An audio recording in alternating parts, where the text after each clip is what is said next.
کہاں آ کے رکنے تھے قافلے، کہاں موڑ تھا اسے بھول جا۔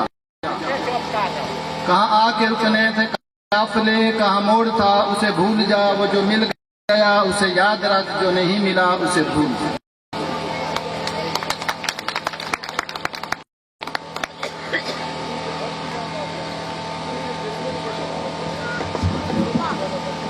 میری سب لنگا برادری کے عظیم بھائیوں اور بزرگوں، میری طرف سے آپ سب کو السلام علیکم۔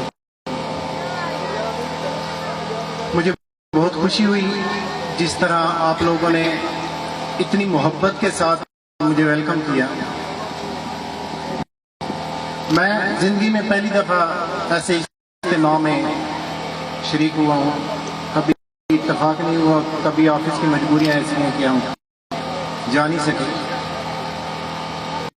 میری قاسم بھائی کے ساتھ کمٹمنٹ ہو گئی کہ میں انشاءاللہ اس آپ کے اجتماع میں ضرور شرکت کروں گا، لیکن بدقسمتی سے جو ہمارا جی ایچ کیو میں ارینجمنٹ ہوا تو چیف کا وزٹ بھی سوموار والے دن آ گیا۔ مجھے بہت پریشانی لاحق ہوئی۔ میں نے چند دن پہلے قاسم بھائی سے اس بات کے لیے معذرت بھی کی اور یہ بھی کہا کہ میں ابھی نہ آنے کے لیے آپ کو نہیں کہہ رہا، میری بھرپور کوشش ہے کہ میں شرکت کروں گا۔ مجھے ڈیٹ کی تھوڑی سی مس انڈرسٹینڈنگ ہوئی کہ میں سمجھا شاید یہ سوموار کی ڈیٹ کو آ رہا ہے، کیونکہ سوموار کو ہی وزٹ تھا تو میرے لیے نکلنا بالکل پاسبل نہیں ہو رہا تھا۔ تو ایک دن پہلے میں نے قاسم بھائی سے شیئر کیا تو انہوں نے کہا کہ نہیں یہ تو اتوار کا دن ہے، آپ نے شاید سمجھا صحیح، تو میں نے کہا کہ سنڈے کو میں مینیج کر لوں گا۔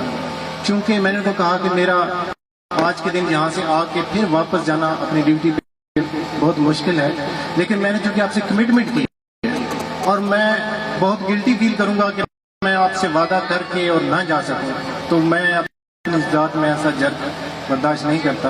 آپ سے کہہ دیا تو میں انشاءاللہ ضرور پہنچوں گا۔ اور یہی تھا کہ میں نے سارا دن ڈیوٹی کی اور پھر ڈرائیو کی اور پھر واپس جانا ابھی میرے لیے مشکل بہت تھا، لیکن چونکہ لنگا برادری کا سوال تھا۔ قاسم بھائی میرے پاس جب فرسٹ ڈے آئے پنڈی میں پہنچے تو میں اس ٹائم ڈیوٹی سے میرے خیال ہے واپس آیا تو یہ بڑے بھائی کے ساتھ بیٹھے ہوئے تھے میرے گھر کے لان میں۔ تو جب تعارف ہوا تو انہوں نے بتایا کہ یہ رحیم یار خان سے اتنے دور سے لنگا برادری کو ڈھونڈتے ہوئے یہاں تک پہنچے۔ تو میں کافی دیر سکتے میں رہا اور ان کو دیکھتا رہ گیا کہ ایک بندہ اتنے دور سے سفر کر کے صرف برادری کی خاطر ہمیں ڈھونڈتا پھر رہا ہے۔ اس کو کیسے پتہ چلا میں کون ہوں، کہاں پر ہوں، کدھر ہوں، اور اس بندے کی ایفرٹس دیکھیں کہ یہ اتنے دور سے چلا۔ اور میں نے آدھا گھنٹہ میرے خیال ہے گھنٹہ ان کے ساتھ پراپر انٹرویو لیا ان کا، اور میں نے ان کو پراپر کھنگالا۔ اس میں مجھے ان کی ذات کا کوئی مقصد نظر نہیں آیا سوائے برادری کا۔ ان کی بات برادری سے شروع ہوئی، ان کی بات برادری پہ ختم ہوئی، ان کی بات اجتماع سے شروع ہوئی، ان کی بات اجتماع کی برادری پہ ختم ہوئی۔ انہوں نے بہت ساری لنگا کی مجھے ہسٹری بھی بتائی، بہت خوشی ہوئی مجھے سن کے۔ اس دن مجھے محسوس ہوا، میں جب اسٹوڈنٹ تھا تو میں لنگا کو ڈھونڈنا شروع ہوا کہ یہ کون ہے، کہاں سے آئے، کدھر سے آئے۔ میں نے تاج لنگا صاحب کو ایک لیٹر لکھا جب میں اسٹوڈنٹ تھا، انہوں نے کافی دن بعد اس لیٹر کا جواب دیا۔ مقبول خان صاحب تھے، میں ان کو بائی فیس نہیں جانتا، انہوں نے بھی میرے لیٹر کا جواب دیا ملتان سے۔ تو اس ٹائم میں پڑھ کے مجھے بہت خوشی ہوئی کہ ہم کس خاندان سے تعلق رکھتے ہیں۔ میں یہ صرف کھنگالنا چاہتا تھا کہ ہم کون ہیں، ہماری برادری کہاں سے آئی ہے، ہماری ذات کیا ہے، کس سے لنک کرتے ہیں۔ تو جو انہوں نے مجھے ہسٹری سمجھائی، پھر انہوں نے مجھے اپنی لنگا برادری کی کتابیں بھیجی، اس ٹائم میں بھیجی جب میں اسٹوڈنٹ تھا، تو پڑھ کے مجھے بہت خوشی ہوئی۔ اپنے اندر ایک فخر محسوس ہوا کہ ہم بہت عظیم قوم سے تعلق رکھتے ہیں، ہم کسی چھوٹی قوم سے نہیں ہیں۔ اور اس دن مجھے اپنے آپ کے اوپر فخر ہوا۔ میں شکر گزار ہوں تاج صاحب کا اور مقبول صاحب کا جنہوں نے میرے اسٹوڈنٹ لائف میں مجھے سمجھایا۔ جو باتیں میں سوچ کے آیا تھا کہ آپ لوگوں سے شیئر کرنی ہے، وہ ساری کی ساری علی صاحب نے تو پہلے ہی شیئر کر دی۔ میں خود ان کی باتیں سن کے بہت امپریس ہوا۔ برادری کے بارے میں انہوں نے بہت اچھے ورڈ بولے اور سارے وہ لفظ بولے کہ جو اس وقت اس برادری کی ضرورت ہے۔ میں اس ٹائم مجھے دکھ ہوتا ہے جب میں گروپ میں بھی ہوں آل پاکستان لنگا کے، تو جب یہ لنگا برادری کے کچھ دوستوں کو آپس میں کلیش کرتے ہوا دیکھتا ہوں، ایک دن میں نے گروپ میں ڈرائیو کر رہا تھا تو میں نے میسج سنے تو ویسے تھوڑا سا فری تھا تو میں نے گاڑی میں ریکارڈنگ پہ لگا دیا تو وہ ساتھ ساتھ پلے ہو رہے تھے. میں نے دیکھا تو تھوڑا سا میرے خیال ہے کسی پولیٹیشین کی پارٹی کے اوپر تکرار شروع ہوا اور وہ تھوڑا سا زیادہ ہی ہائپر ہونا شروع ہو گیا. تو میں نے گاڑی سائڈ پہ روکی اور میں نے سب سے پہلے وائس میسج ریکارڈ کیا اور میں نے بھیجا. سب نے اس کا ریکارڈ کیا, ان سب کا شکر گزار ہوں. اور اس کے بعد کافی دن ہو گئے کوئی ایسی تو تکرار کسی سیاسی پارٹی میں نہیں ہوئی. جیسے تھوڑی دیر پہلے بات ہوئی ہے کہ ہمیں کسی سیاسی پارٹی کی ضرورت نہیں ہے. میرا پیغام بھی یہی تھا کہ جن سیٹوں پہ وہ بیٹھے ہیں اپنے آپ کو اسی سرداری میں.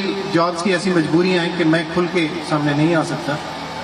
کچھ ایسی ہماری ایس او پیز ہیں کہ ہمیں باؤنڈیڈ رہنا پڑتا ہے. قاسم بھائی سے بھی بات ہوئی تھی تو انہوں نے کہا تھا کہ میں بینر کے اوپر سب کو ڈسپلے کرنا چاہتا تو میں نے منع کیا تھا کہ ایسا مت کریں, میری کچھ آفیشیل مجبوری ہیں. تو جب تک میری سروس ہے تب تک تو نہیں, لیکن اس کے بعد جس طرح آپ کہیں گے میں حاضر ہوں. تو ابھی جو تھوڑی دیر پہلے علی صاحب نے بات کی کہ ہمارے پاکستان میں اتنا بڑا خاندان موجود ہے, اب ضرورت اس بات کی ہے ہم اس سارے خاندان تک اپروچ کیسے کرتے ہیں, آپ فنڈنگ کیسے جنریٹ کرتے ہیں, جو فنڈ لینے والے ہیں ان سے کیسے لیتے ہیں, جو دینے والے ہیں ان سے آپ کیسے کلیکٹ کرتے ہیں. اس کے بعد جو سب سے بڑا مسئلہ آتا ہے کہ کوئی ضرورت مند ہے وہ درخواست کس کو کرے, وہ کس کو بتائے کہ مجھے ضرورت ہے. تو اس کا کوئی ایسا آسان طریقہ ہونا چاہیے جو بھی ضرورت مند ہے, جو بھی ہماری کمیٹی کے ممبرز ہیں ان تک اپروچ ہر بندے کی ہو, آسانی سے ہو. ہم اکثر جو ہماری اکثریت ہے مڈل کلاس میں ہیں تو ہمیں مار دیتی ہے سفید پوشی, نہیں بتا سکتے کہ ہم کس تکلیف میں ہیں. اپنا جو دکھ ہوتا ہے کسی اور کے ساتھ شیئر کرنا ہمیں بہت مشکل ہو جاتا ہے. میں چاہتا ہوں کہ ہم کوئی ایسا طریقہ اختیار کریں جو خفیہ بھی ہو, کسی کو پتہ بھی نہ چلے, لیکن جو ضرورت مند ہو اس کی مدد بھی ہو سکے. اور جو دینے والے ہیں وہ اس کمیٹی کو بڑھ چڑھ کے اس میں حصہ لیں. میں خود بھی ڈونرز میں اپنا نام ضرور شامل کروں گا انشاءاللہ. یہ صدقہ جاریہ ہماری برادری کا حصہ ہے. اور جیسے قاسم بھائی نے کہا کہ ہمارے قبیلے کا اس پہ حق ہے, جو قبیلے کے ضرورت مند لوگ ہیں ان کو ہم نے دینا ہے, یہ ان کا حق بنتا ہے.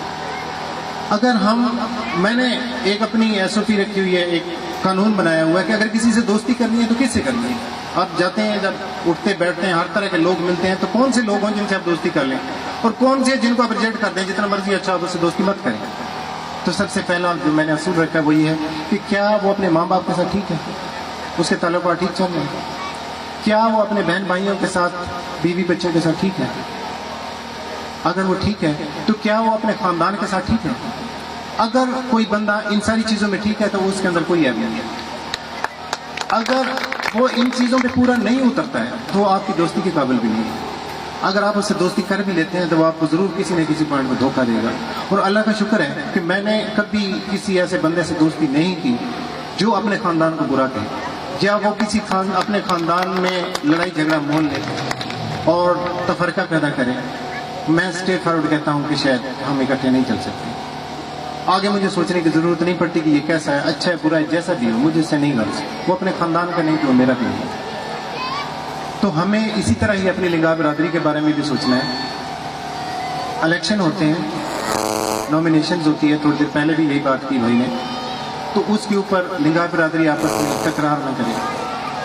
اگر کوئی لنگا کسی بھی سائڈ پہ کھڑا ہے ہم اسی کی, لنگا کسی مشکل میں ہے تو اس کے مقابلے میں 10 برادریاں بھی ہمیں چھوڑنی پڑیں تو یہ کوئی بڑی قربانی نہیں ہے. ہم لنگا کے ہیں, چاہے وہ لنگا میرا ڈائریکٹ رشتہ دار